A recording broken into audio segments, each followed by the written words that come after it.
The sun was melting into the horizon, spilling golden fire across the empty plains of Arizona Territory.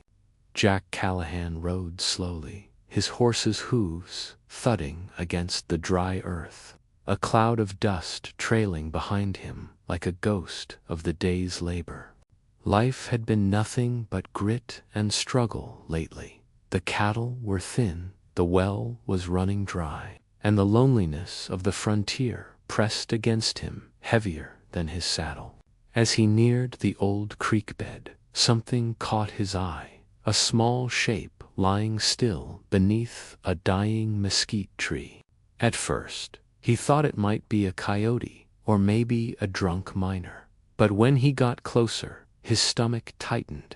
It was a child, thin, fragile, half buried in dust. Jack swung off his horse and knelt beside the boy. The kid couldn't have been more than 10, his skin dry and cracked from the sun, his lips split and bleeding. His clothes were torn buckskin, and his black hair hung in tangled strands. A half-gnawed rabbit bone lay beside him, his last meal, maybe days ago. "Hey, kid," Jack said quietly, his voice breaking the silence of the wasteland. The boy's eyes fluttered open, dark and distant, like he wasn't sure if what he saw was real. "Water," he whispered, one word, barely a breath. Without thinking, Jack unhooked his canteen and lifted the boy's head, letting him sip the warm, metallic-tasting water. The child drank greedily, then coughed, clutching his chest. Jack looked around. No horses, no tracks, no sign of a camp. Whoever this boy belonged to was long gone. Jack knew the risks. The settlers around here didn't take kindly to Indians. Helping a native child could stir up more trouble than a pack of rustlers. But the thought of riding away left a sour taste in his mouth. He'd seen enough death in his lifetime, in the war, in the mines, in the deserts. "Not today," he told himself. "You're coming with me, kid," he muttered. He wrapped the boy in his old coat, lifted him onto the saddle, and started back toward his ranch as the first stars began to blink through the twilight. The wind carried the distant cry of a coyote, lonely and sharp. Jack tried not to think about what tribe the boy might belong to, Apache, Navajo, maybe Yavapai, or what they'd do if they found out a cowboy had taken one of their own. He just kept riding, the rhythm of the horse steady under him, the boy leaning limply against his chest. By the time they reached the barn, night had swallowed the land hole. Jack laid the boy on a pile of hay, lit a lantern, and fetched him some beans and bread. The child barely ate, but his eyes followed Jack, curious, uncertain, maybe grateful. "You'll be safe here," Jack said, though part of him wasn't sure if that was true. He sat there in the glow of the lantern, listening to the desert wind sigh through the cracks in the barn walls. Something told him that by helping this child, he had set something in motion, something much bigger than himself. And as he drifted into a restless sleep, he didn't see the flicker of torches far beyond the hills, moving slowly, silently, toward his ranch. The morning sun rose pale and red over the desert, washing Jack Callahan's ranch in quiet light.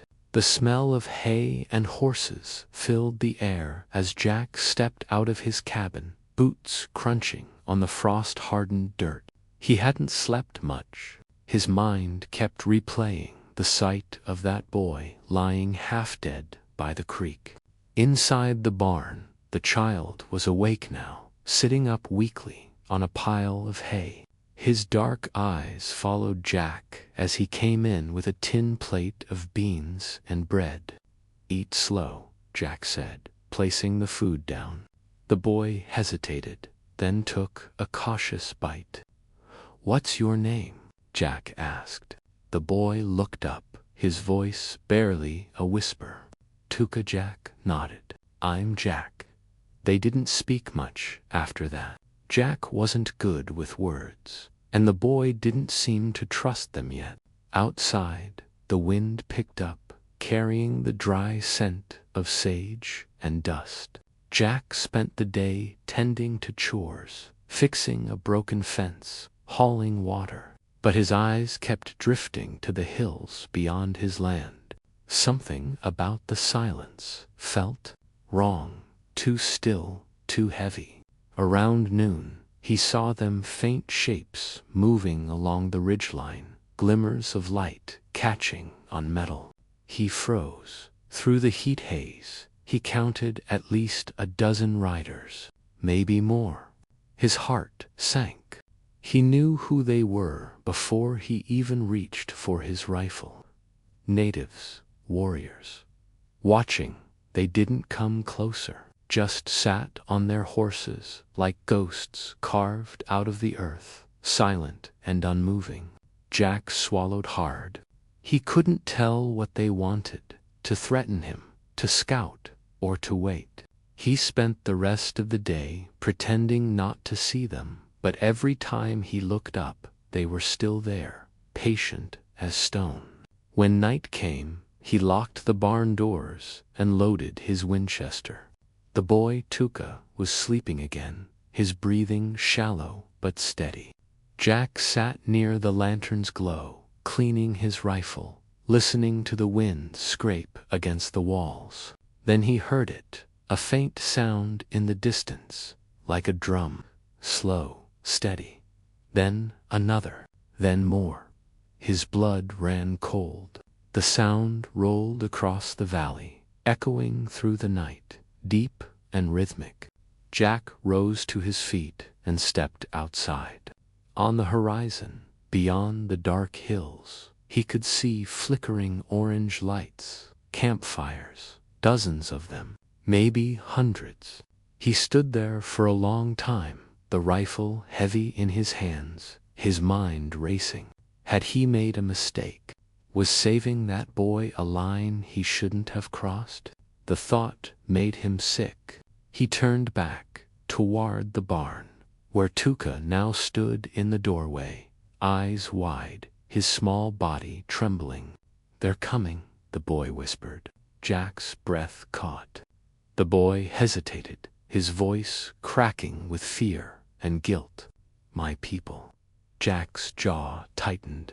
Why? Tuka's eyes filled with tears. They think you took me.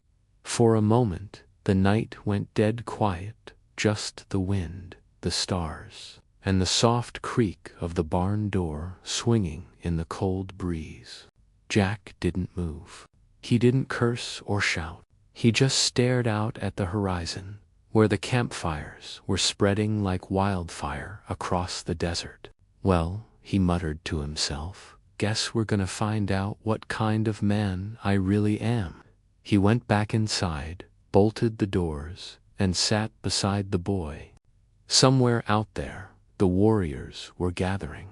The sound of the drums grew louder, closer, as the desert held its breath.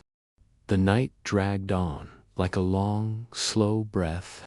Jack Callahan sat inside the barn, the lantern's light trembling against the walls as the distant drums beat closer and closer. Each thud echoed through the valley, steady as a heartbeat, pulsing with something ancient and dangerous. Tuka sat beside him, wrapped in a blanket, staring into the flame. Jack had seen plenty of trouble in his life. Bar fights, gun duels, wild storms that tore roofs clean off, but nothing like this. Out there in the darkness, a storm of men was gathering, and it wasn't made of wind or rain. He glanced at the boy, who hadn't spoken for an hour. You sure they think I took you? Jack asked quietly. The boy nodded, eyes glistening. My father. He is chief. Jack froze. The weight of that single sentence hit him like a sledgehammer. He wasn't just harboring some lost child, he'd taken the chief's son. The realization sat heavy in his chest. He rubbed a hand over his face, feeling the exhaustion deep in his bones. "You got any way to tell him you're safe?" he asked. The boy shook his head. "They won't believe me. They saw your horse tracks.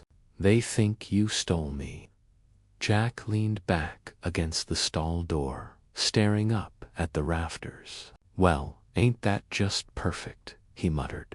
Outside, a soft crackle filled the air, the unmistakable sound of torches being lit. He peered through a gap in the wall, and his heart stuttered. The hills were glowing orange now, alive with fire and movement. The warriors had come, not a dozen this time, but hundreds. He could see their silhouettes, their painted faces reflecting the firelight, their horses restless under the night sky. The drums stopped. Silence fell like a hammer. Then a lone voice shouted from the ridge sharp, commanding, echoing across the plain. Jack couldn't understand the words, but he didn't need to. The meaning was clear. "Come out. Face us." He stayed still, gripping his rifle tighter.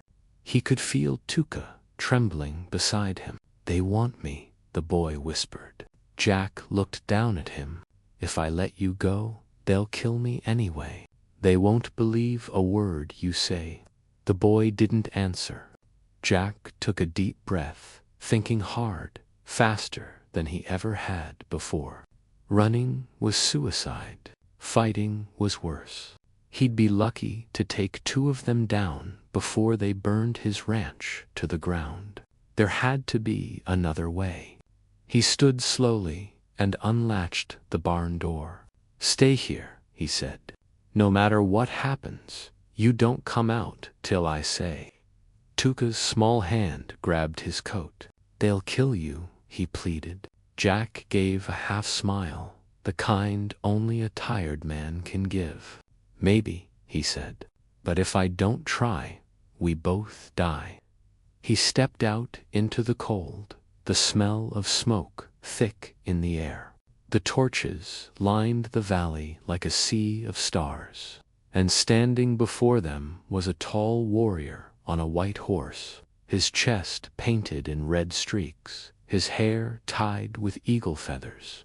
He raised his spear, pointing it directly at Jack.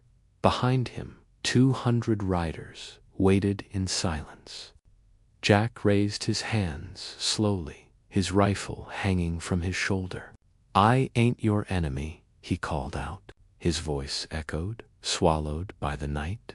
For a moment, nothing moved. Then the chief spoke, not shouting, just a deep, steady voice that carried across the desert. "You took my son." Jack's throat tightened. "No," he said firmly. "I saved him." The silence that followed was so heavy it could break a man in 2. The wind whistled between them, carrying ash and fear. The chief didn't answer. He just looked at Jack long and hard, and then slowly lowered his spear. The torches flickered. The drums stopped. For the first time, hope and danger stood side by side, waiting to see which one would speak first. The cold desert wind carried the smell of smoke and sweat as Jack Callahan stood alone before an army of warriors. Every torch flickered like a heartbeat, casting moving shadows across his face. He could feel the weight of 200 eyes burning into him, not just hatred, but confusion, judgment, and something deeper, curiosity. The chief sat tall on his white horse, his presence commanding, his face painted in deep crimson lines that told stories of wars long past. Jack had seen proud men before, soldiers, sheriffs, outlaws, but none like him. The air between them was electric, silent, alive with danger. "I didn't steal your boy," Jack said again, his voice steady despite the tremor in his chest. He was starving by the creek. I gave him food, water, and shelter. That's all. The chief didn't move. He said something in his language to the men beside him. 2 riders dismounted, spears in hand, and started walking toward Jack. Jack held his ground. Easy now, he muttered under his breath, one hand brushing against the rifle slung at his shoulder. When they reached him, one of them snatched the rifle away and tossed it to the dirt. The other grabbed Jack by the arm and shoved him to his knees. The chief dismounted slowly, every step deliberate, his eyes never leaving Jack's. Tuka, who had crept out of the barn despite Jack's warning, cried out, "Father, stop." The word froze the air. Every warrior turned to look at the boy, their torches swaying. The chief stared, disbelief flashing in his eyes as he saw his son standing there, weak, pale, but alive. For a heartbeat, no one breathed. Then the chief crossed the distance between them and knelt before the boy, placing a rough hand on his shoulder. They spoke in their language, the words fast and urgent, full of emotion. Jack couldn't understand a thing, but he didn't need to. The father's eyes softened, his shoulders eased. And when he finally turned back to Jack, there was no anger left, only weariness. "You saved him?" the chief asked in broken English. Jack nodded once. "Yes, sir. That's all I did." The chief studied him for a long moment, then stood tall and raised his hand. Behind him, the warriors lowered their weapons, one by one. The sound of spears hitting the ground was like thunder fading into silence. "You are brave," the chief said, "but you do not understand our world. A man alone here is never safe." Jack gave a tired smile. "Ain't that the truth?" he said. The chief motioned to one of his men, who stepped forward and handed Jack's rifle back to him. "You gave life," the chief continued, his voice carrying the weight of command. "So, life will not be taken from you." Jack nodded, unsure what to say. Tuka stepped forward, clutching his father's hand, then looked up at Jack with eyes full of gratitude. "Thank you," he whispered. Jack wanted to say something, to tell the boy to stay safe, to grow strong, but the words caught in his throat. He just tipped his hat. The warriors began to turn their horses, the torches moving away like a tide of fire retreating into the dark. Within minutes, the valley was empty again, the night silent except for the faint crackle of dying embers. Jack stood alone outside his barn, his rifle resting in the dirt, the stars cold and distant above him. He felt relief, but also something heavier, a strange ache he couldn't name. He had expected death that night. Instead, he'd found something rarer, respect.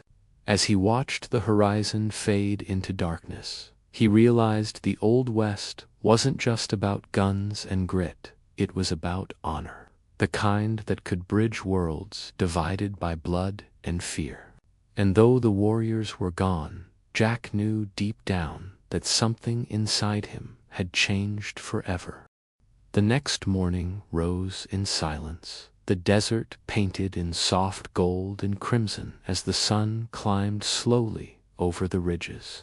Jack Callahan stood on his porch, a steaming cup of black coffee in hand, watching the light spill across the valley where the fires had burned the night before.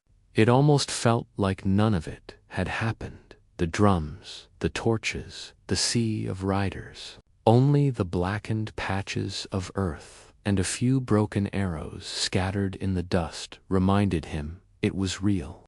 His horse grazed quietly by the fence, and somewhere in the distance, a coyote cried out, a lonely sound carried by the wind. Jack felt older than he had the day before, though he couldn't explain why. Maybe it was the weight of what he'd lived through. Or maybe it was the strange kind of peace that comes after staring death in the face and walking away.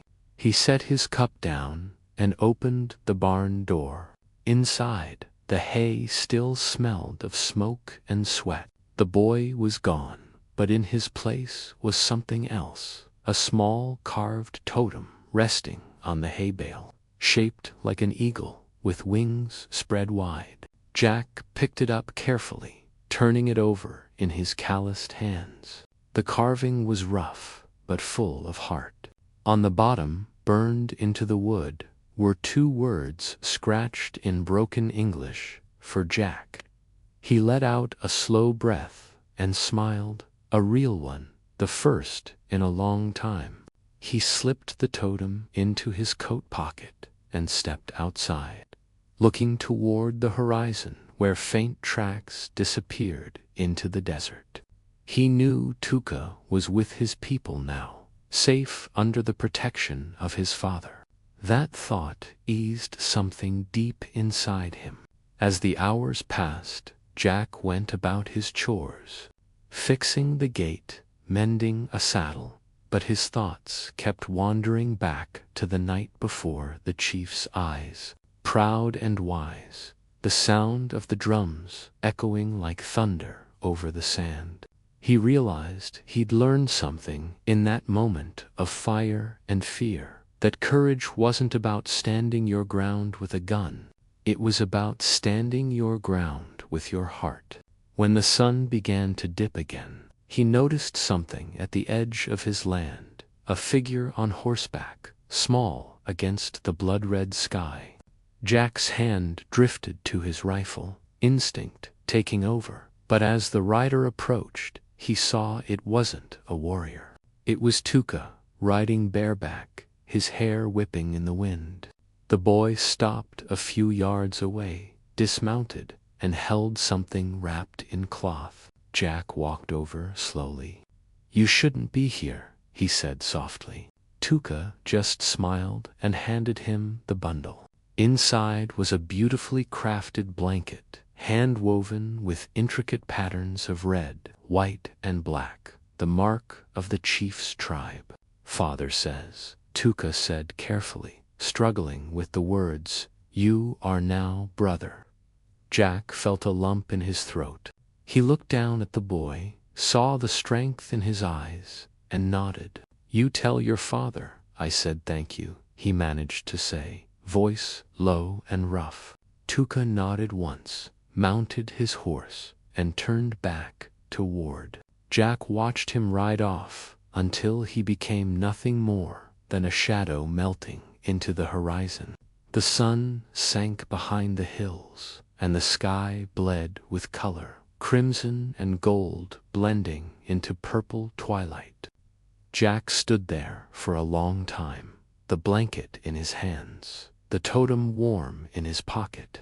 The world felt wide and empty, but no longer lonely. For the first time in years, he didn't feel like just a cowboy fighting to survive. He felt like a man who had finally made peace with the land and with himself.